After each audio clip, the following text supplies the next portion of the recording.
igitsina cyanjye setu sano we umunzenze we uzamutunga mwibanga rikomeye umujene umujama akoze ubukwe ubu sana agiye kuzambera data bukwe kuko ndi gahunda yo kurongora kuko umwana uvuga ngo nimureba uyu mama yake namuzana mama abatibe bafite ikintu bita umubare abatipe bafite ikintu bita umubare umutipe aravuga ati nta sambu bansigiye nzakoresha ubwenge n'igitsina Imana yampaye and I will survive this city. Umutipe aremera abaho aravuga ati wa mugore ko wakoze amafaranga nkiri umwana ni gute ngiyewe njya gusurvivinga. Sano aragenda ajya mu rusengero niba arasezeranijwe nande ntumbazi umure mu rusengero ra kamata twende uyu si wa mujura wa cadette mukande kuri iyo goro mwoka pfamwe mukande kuri iyo goro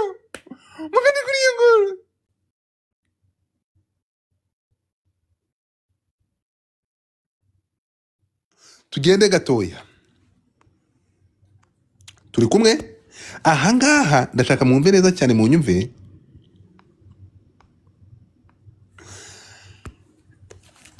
tugendane gake give me a second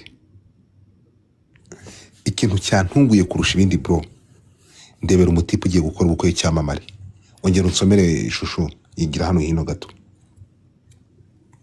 ngwino hano gato yamuko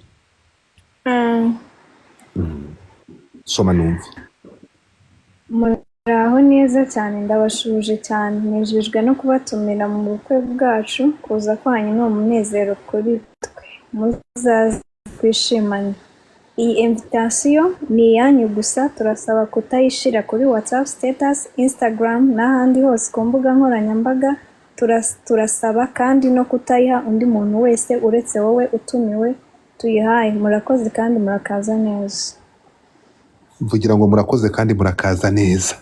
None ndibaza Sano umwana w'umuhungu ari mu kazi kose. Uyu mutipe ni ukuvuga ngo agiye gukora copy paste y'ibyo akoreye cadette. Yafashe cadette. Ku bantu mutibuka inkuru ya cadette kaze manze yisubiza inyuma gato. Uyu ni we Sano papa. Urumva? Give me a second.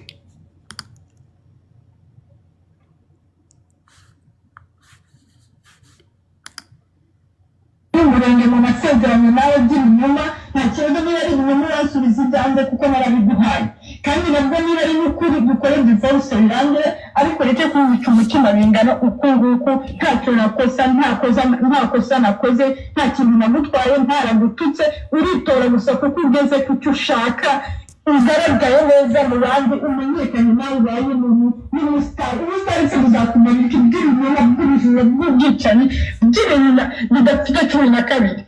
Iyi saga murayibuka? Uyu ni we Sano.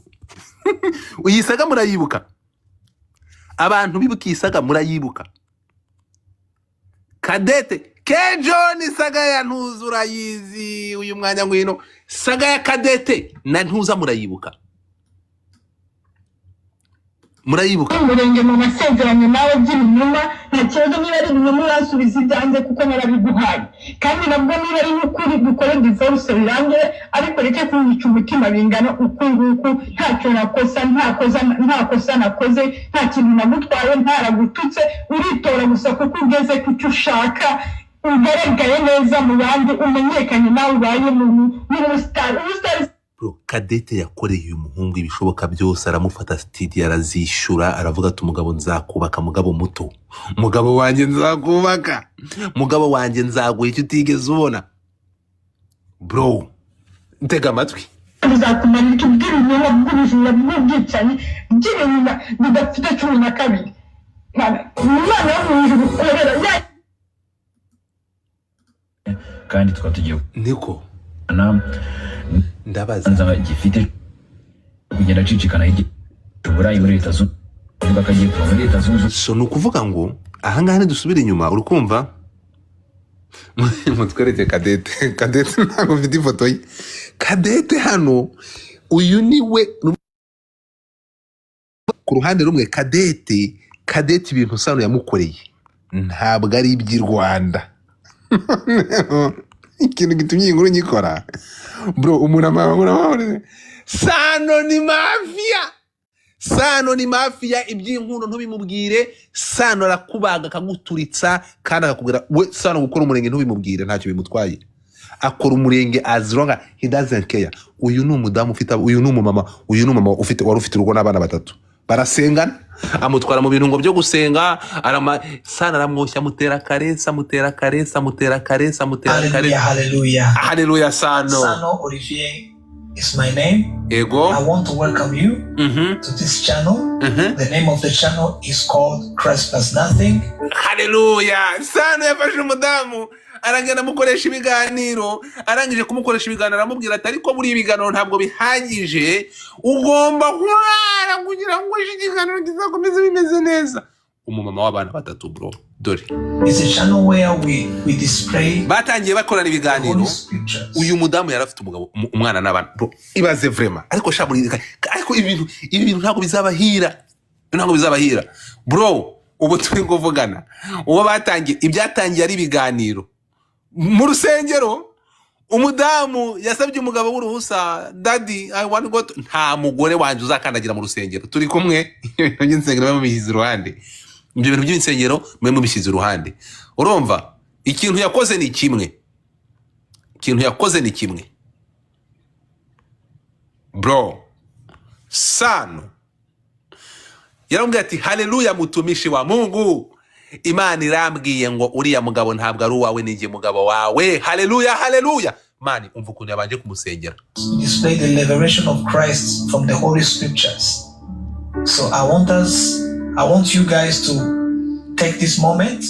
You sit down wherever you are and get ready to receive the liberation knowledge of Jesus Christ that we are going to display in this place. Nyuma yo kurya imodoka za cadette, nyuma yo kurya buri kimwe. Bro, ngiye gusenga. Pray.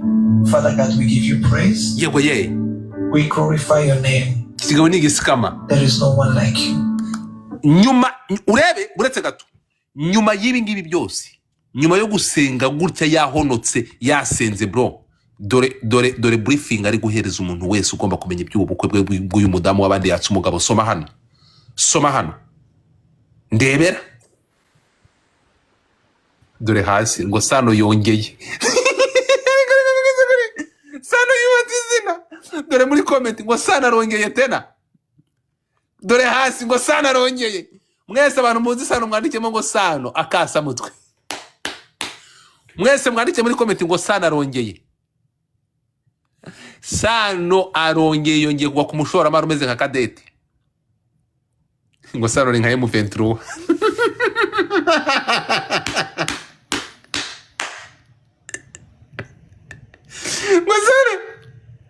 Sano arongeye.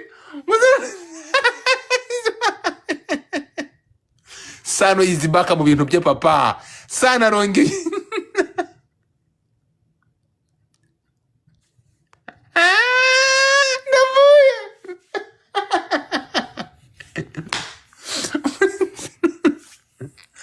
Uretse gato akasa mutwe pe.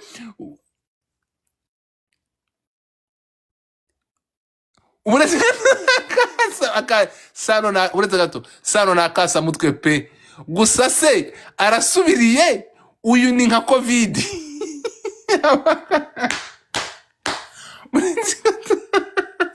Gende gakeya. Nukuvuga ngo ikintu cyantangaje, urumva bro, ninde muntu uzi ubukwe bwa Sano? Uzi ko cadette kubera cadette, urabona cadette yarakasa mutwe nawe. Abantu bamuretse gushira muri quest ndabazamura mu kanya. Urukumva ni impamvu nazamuye uyu mukobwa ni ufite uburanga bw'imwese kubarusha hano, ariko niba uzi ufite uburanga burutu bw'uyu nguyu nawe ushyire muri quest nkuzamure. Uyu mukobwa nawe ni mwiza, uyu nguyu rano uje mu following ni mwiza, bamwita Ana. Urumva ni mwiza, ariko nyine araho ngaho no mukena n'amafaranga afite. niyo mpamvu nta mafaranga afite ntayo ngo yakamaze kuma nk'intare yuzuye ngozi nk'uyu nguyu umwana ufite uburanga nk'ubu ngubu yaba afite nk'amafaranga ahangaha sano bro yasengeye umukobwa yasengeye uyu mumama ariyo mpamvu ntekereza ko abantu bagomba kwandastandinga ibi bintu. Uyu yari umumama ufite umugabo, uyu ni umumama ufite umugabo. Abantu muri kuzamuka mufite amafaranga, kora kuri goro nkuzamure kankwereke kugira ngo birebe. Hano dufitemo imyanya ingahe? Dufitemo imyanya ingahe hano? Dufitemo imyanya ingahe? 1 2 3 4 5 6 7 kora kuri goro uzu wicaremo. Niko bimeze. So sano power is resurrection. Dore babakozi b'Imana banyu. Is talking about that one who died. Dore babakozi b'Imana banyu papa. That is the gospel. Ubulete gato. We cannot go far from that because Dore babakozi b'Imana banyu. That is what literally the gospel should talk about.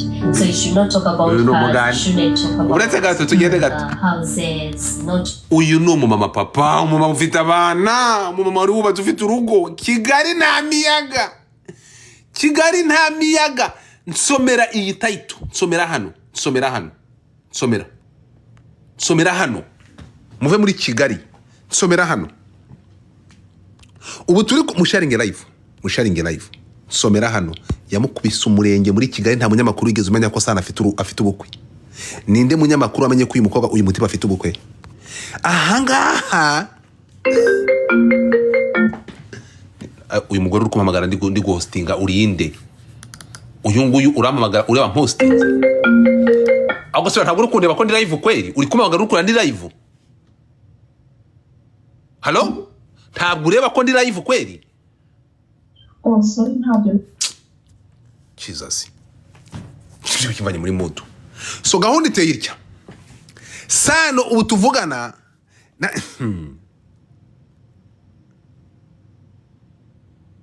so atambangamiye. Uwo si umurenge wagira ngo ni mu rusengero. Aha ni mu rusengero basezeranye imbere y'Imana. Rega mba nanjye nashyuye n'inkuru. Musharinge live mutapinge screen. Iyi nkuru iratangaje.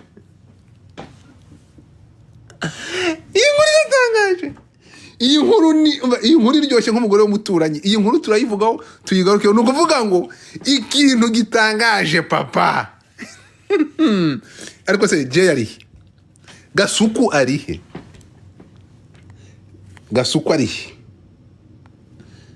Jay arihe? Kazite kavayo. Yaba mbega abakozi b'Imana. Umusa uri hehe? Iki nyuri wanjye gato ndagusabye. Ntabwo ibyo mbona nkoherereje. reka ndebe Nabaze vayo nyanyuri.